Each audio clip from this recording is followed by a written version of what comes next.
नमस्कार दोस्तों, Praveen classes YouTube channel में आप सभी का एक बार फिर से मैं प्रवीण सत्संगी सर बहुत बहुत स्वागत करता हूं।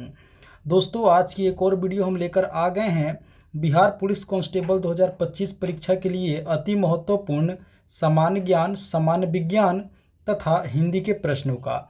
दोस्तों, सभी प्रश्न सिलेक्टिवली हैं, एग्जाम ओरिएंटेड हैं, तो आप लोगों से एक रिक्वेस्ट करूँगा कि इस वीडियो को आप लोग अंत तक जरूर देखें, सभी प्रश्नों को अच्छे से समझें। 100% दोस्तों जेन्युइन प्रश्न होंगे।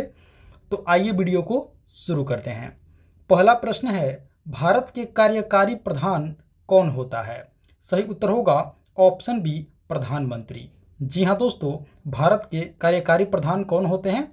सही उत्तर होगा प्रधानमंत्री होते हैं। आप लोगों को याद रखनी है। चलिए अगला प्रश्न देखते हैं।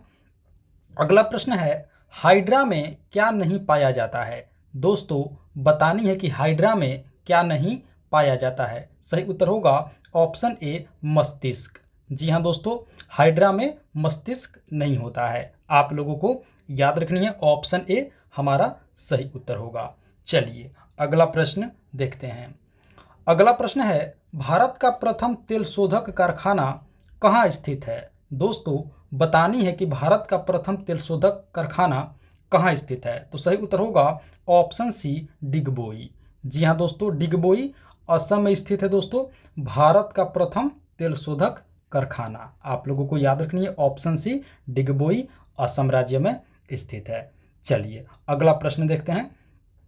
फ्लेमिंग के वामहस्त नियम में अंगूठा किसकी दिशा का संकेत करता है? दोस्तों, फ्लेमिंग के वामहस्त नियम में बतानी है कि जो अंगूठा होता है किसकी दिशा का संकेत करता है। सही उत्तर होगा ऑप्शन सी, बल का। जी हाँ दोस्तों, बल का संकेत करता है फ्लेमिंग के वामहस्त नियम में अंगूठा। आप लोगों को याद रखनी है, ऑप्शन सी हमारा सही उत्तर होगा। चलिए अगला प्रश्न देखते हैं। अगला प्रश्न है, गुट निरपेक्षता की विदेश नीति के जन्मदाता कौन थे? दोस्तों, सही उत्तर होगा ऑप्शन ए, जवाहरलाल नेहरू। जी हाँ दोस्तों, गुट निरपेक्षता की विदेश नीति के जन्मदाता कौन थे? सही उत्तर होगा जवाहरलाल नेहरू। चलिए अगला प्रश्न। अगला प्रश्न है, राज्य पुनर्गठन आयोग की सिफारिशों के बाद बिहार विधानसभा के निर्वाचित सदस्यों की संख्या थी। बतानी है दोस्तों कि राज्य पुनर्गठन आयोग की सिफारिशों के बाद बिहार विधानसभा के निर्वाचित सदस्यों की संख्या कितनी थी? सही उत्तर होगा ऑप्शन ए, 318। जी हाँ दोस्तों, ऑप्शन ए हमारा सही उत्तर होगा, 318 संख्या थी। आप लोगों को याद रखनी है।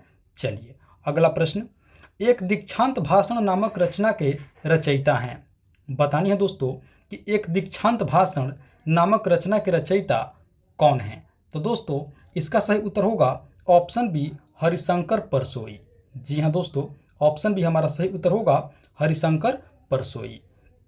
इनके दोस्तों रचयिता का नाम है एक दीक्षांत भाषण। आप लोगों को याद रखनी है, हरिशंकर परसोई द्वारा रचित एक दीक्षांत भाषण नामक रचना है। चलिए अगला प्रश्न, बतानी है निम्न में से कौन सा रोग या बीमारी मच्छर के काटने से नहीं होता है?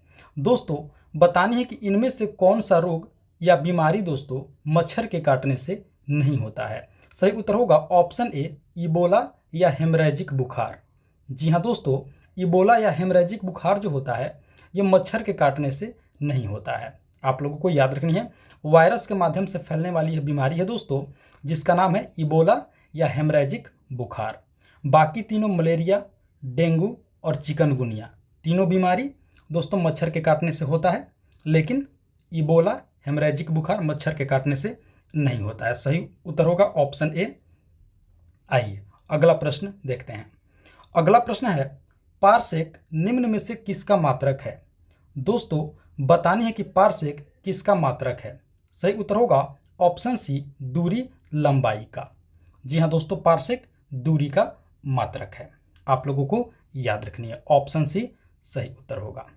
चलिए अगला प्रश्न। अगला प्रश्न है, नाविक विद्रोह या नौसेना विद्रोह की शुरुआत कब हुई थी? दोस्तों, बतानी है कि नाविक विद्रोह या नौसेना विद्रोह की शुरुआत कब हुई थी। सही उत्तर होगा ऑप्शन सी, 18 फरवरी 1946 ईस्वी को। जी हाँ दोस्तों, 18 फरवरी 1946 ईस्वी को मुंबई में आप लोगों को याद रखनी है नाविक विद्रोह या नौसेना विद्रोह हुई थी? मुंबई में 18 फरवरी 1946 ईस्वी को। ऑप्शन सी हमारा सही उत्तर होगा। चलिए अगला प्रश्न, बैलाडीला लौह अयस्क खान स्थित है। बतानी है दोस्तों कि बैलाडीला लौह अयस्क खान कहाँ स्थित है? सही उत्तर होगा ऑप्शन बी छत्तीसगढ़। जी हाँ दोस्तों, छत्तीसगढ़ राज्य में बैलाडीला लोहे की खान स्थित है। ऑप्शन बी सही उत्तर होगा। चलिए अगला प्रश्न, अगला प्रश्न है राष्ट्रीय वन अनुसंधान संस्थान कहाँ पर स्थित है? सही उत्तर होगा ऑप्शन बी देहरादून। जी हाँ दोस्तों, राष्ट्रीय वन अनुसंधान संस्थान देहरादून में स्थित है। ऑप्शन बी सही उत्तर होगा। चलिए अगला प्रश्न, बेकिंग सोडा का रासायनिक नाम क्या होता है? बतानी है दोस्तों कि बेकिंग सोडा का केमिकल नाम क्या होता है, रासायनिक नाम क्या होता है? सही उत्तर होगा option D sodium bicarbonate. जी हाँ दोस्तों, बेकिंग सोडा अर्थात खाने की सोडा का रासायनिक नाम क्या होता है? Sodium by carbonate. Option D हमारा सही उत्तर होगा। चलिए अगला प्रश्न, कंबाला क्या है? बतानी है दोस्तों कि कंबाला क्या है? सही उत्तर होगा ऑप्शन बी भैंसों की दौड़। जी हाँ दोस्तों, भैंसों की दौड़ को कंबाला कहा जाता है। आप लोगों को याद रखनी है, ऑप्शन बी सही उत्तर होगा। चलिए अगला प्रश्न, अगला प्रश्न है पेयजल में फ्लोराइड की मात्रा अधिक होने के कारण किससे संबंधित रोग होता है? बतानी है दोस्तों कि जो हम लोग पानी पीते हैं, अगर उस पानी में फ्लोराइड की मात्रा अधिक हो जाती है तो किससे संबंधित रोग होता है? सही उत्तर होगा ऑप्शन ए हड्डी एवं दांत। जी हाँ दोस्तों, पेयजल में अगर फ्लोराइड की मात्रा अधिक हो जाती है तो जो बीमारी होगी दोस्तों, उससे हमारा हड्डी एवं दांत प्रभावित होगा। आप लोगों को याद रखनी है, ऑप्शन ए सही उत्तर होगा। चलिए अगला प्रश्न, दोस्तों अभी तक आप लोगों ने वीडियो को एक लाइक नहीं किए हैं तो वीडियो को एक लाइक कर दीजिए, और साथ ही साथ प्रवीण क्लासेज यूट्यूब चैनल पर अगर आप पहली बार विजिट किए हैं तो चैनल को भी जरूर सब्सक्राइब कर लीजिए। आइए अगला प्रश्न देखते हैं। अगला प्रश्न है निम्नलिखित में से बिहार का कौन सा जिला नेपाल के अंतर्राष्ट्रीय सीमा के समीपस्थ नहीं है? बतानी है दोस्तों कि इनमें से बिहार का कौन सा जिला नेपाल की अंतर्राष्ट्रीय सीमा के दोस्तों समीप स्थित नहीं है? सही उत्तर होगा ऑप्शन डी समस्तीपुर। जी हाँ दोस्तों, बिहार के समस्तीपुर जिला जो है वो नेपाल के दोस्तों अंतर्राष्ट्रीय सीमा के समीपस्थ नहीं है, यानी कि अंतर्राष्ट्रीय सीमा के समीप नहीं है। आप लोगों को याद रखनी है, ऑप्शन डी समस्तीपुर जिला। आइए अगला प्रश्न, बिजली के हीटर में किस धातु के तार का प्रयोग किया जाता है? दोस्तों बतानी है कि जो बिजली के हीटर होते हैं उस हीटर में किस धातु के तार का प्रयोग किया जाता है? सही उत्तर होगा ऑप्शन डी नाइक्रोम का। जी हाँ दोस्तों, बिजली के हीटर में नाइक्रोम के तार का प्रयोग किया जाता है। आप लोगों को याद रखनी है, ऑप्शन डी सही उत्तर होगा। चलिए अगला प्रश्न, बिहार दिवस प्रत्येक वर्ष मनाया जाता है। दोस्तों बतानी है कि बिहार दिवस प्रतिवर्ष कब मनाया जाता है? सही उत्तर होगा दोस्तों ऑप्शन सी 22 मार्च को। जी हाँ दोस्तों, 22 मार्च को बिहार दिवस मनाया जाता है। दोस्तों आप लोगों को बता दें कि 22 मार्च को प्रतिवर्ष एक और दिवस मनाया जाता है, विश्व जल दिवस। जी हाँ दोस्तों, विश्व जल दिवस प्रतिवर्ष 22 मार्च को मनाया जाता है। आप लोगों को याद रखनी है, और साथ ही साथ आप लोग ये भी याद रखेंगे बिहार दिवस 22 मार्च को मनाया जाता है। चलिए अगला प्रश्न देखते हैं। अगला प्रश्न है विश्व स्वास्थ्य दिवस कब मनाया जाता है? सही उत्तर होगा ऑप्शन बी 7 अप्रैल को। जी हाँ दोस्तों, विश्व स्वास्थ्य दिवस यानी कि वर्ल्ड हेल्थ डे प्रतिवर्ष 7 अप्रैल को मनाया जाता है। आप लोगों को याद रखनी है। चलिए अगला प्रश्न, अगला प्रश्न है एस्किमो जनजाति निम्न में से किस महाद्वीप में निवास करती है? बतानी है दोस्तों कि एस्किमो जनजाति इनमें से किस महाद्वीप में निवास करती है? सही उत्तर होगा ऑप्शन बी उत्तरी अमेरिका। जी हाँ दोस्तों, उत्तरी अमेरिका में एस्किमो नामक जनजाति निवास करती है। आप लोगों को याद रखनी है, ऑप्शन बी सही उत्तर होगा। चलिए अगला प्रश्न, अगला प्रश्न है नील दर्पण नामक पुस्तक के लेखक कौन है? सही उत्तर होगा ऑप्शन बी दीनबंधु मित्र।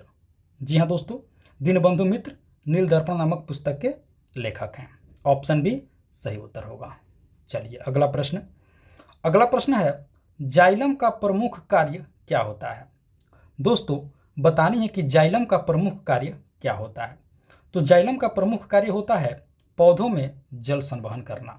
जी हाँ दोस्तों, जाइलम का प्रमुख कार्य क्या होता है? तो जल को संवहन करना।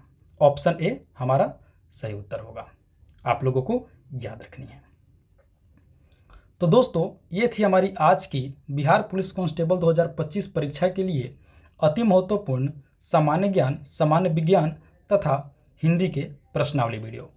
आशा करते हैं वीडियो को आप लोग अंत तक जरूर देखे होंगे, सभी प्रश्नों को अच्छे से समझे होंगे और याद भी कर लिए होंगे।